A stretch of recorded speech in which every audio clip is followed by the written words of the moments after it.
السلام علیکم، میں ہوں قاسم علی، جاوید پبلشرز بولتی کتابوں کے پلیٹ فارم سے آپ کو خوش آمدید کہتا ہوں۔ گزشتہ ویڈیو میں ہم نے وہ 5واں چیپٹر زینہ اردو جماعت دوم کا ہمارا سب سے لالی پرچم پڑھا تھا۔ آج ہم اس کے مشقی سوالات متعلق وہ گفتگو کریں گے اور سمجھیں گے کہ سوالات کے جوابات کیسے اور کس طرح دیے جاتے ہیں۔ تو چلتے ہیں صفحہ نمبر 26 پر اس کے باقی ماندہ سوالات کو حل کرتے ہیں۔ دیے ہوئے الفاظ کے جملے بنا کر اپنی کاپی میں لکھیں۔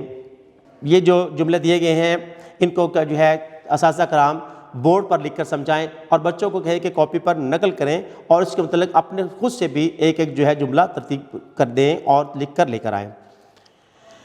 قواعد صفحہ نمبر 26 پہ یہ ہے۔ قواعد کسی بھی زبان کو سمجھنے کے لیے بہت ضروری ہوتے ہیں۔ وہ زبان کا وہ بنیاد ہوتی ہیں اور زبان کی پوری عمارت اسی قواعد یعنی گرامر کے اوپر ہی کھڑی ہوتی ہے۔ دیے ہوئے جملے غور سے پڑھیں۔ خالہ نے روٹی پکائی، ہم نے صبح سے شام تک کام کیا، برتن میں پانی ڈالو۔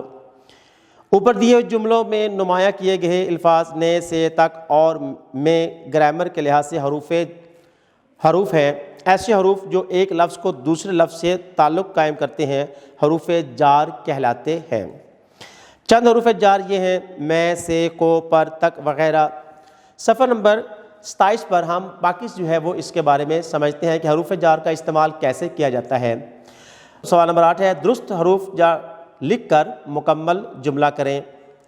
پرندے درختوں خالی جگہ بیٹھے ہیں، درختوں پر آئے گا اس میں حروف جار۔ بے دودھ جگ خالی جگہ ہے، اس میں حرف جار میں آئے گا۔ اسلم چھت خالی جگہ ہے، اس میں حرف جار پر آئے گا۔ اسلم نے اسد خالی جگہ مارا ہے، اس میں حرف جار کو آئے گا۔ دیے ہوئے جملے غور سے پڑھیں۔ میں اسکول جاتی ہوں، عائشہ کتاب پڑھتی ہے، آپ ہمارے مہمان ہیں۔ اوپر دیے ہوئے جملوں کے آخر میں علامت ختمہ استعمال کی گئی ہے۔ یہ علامت مکمل جملے کے آخر میں لگائی جاتی ہے۔ یہ علامت بتاتی ہے کہ اگلے لفظ سے اگلی بات شروع ہوگی۔ یہ علامت ختمہ کہلاتی ہے۔ دیے ہوئے جملے غور سے پڑھیں۔ دروازے پر کون ہے؟ آپ نے کتنے آم کھائے ہیں؟ تم کیوں رو رہے ہو؟ اوپر دیے ہوئے جملوں کے آخر میں علامت سوالیہ نشان استعمال کی گئی ہے۔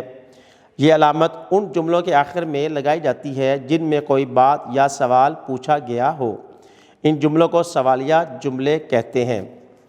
سوال نمبر 9 ہے دیے ہوئے جملوں کے آخر میں ختمہ یا سوالیہ لگا کر اپنی کاپی میں لکھیں۔ حسن قرآن مجید پڑھتا ہے۔ کیا بلی نے دودھ پی لیا؟ کیا کل عید ہوگی؟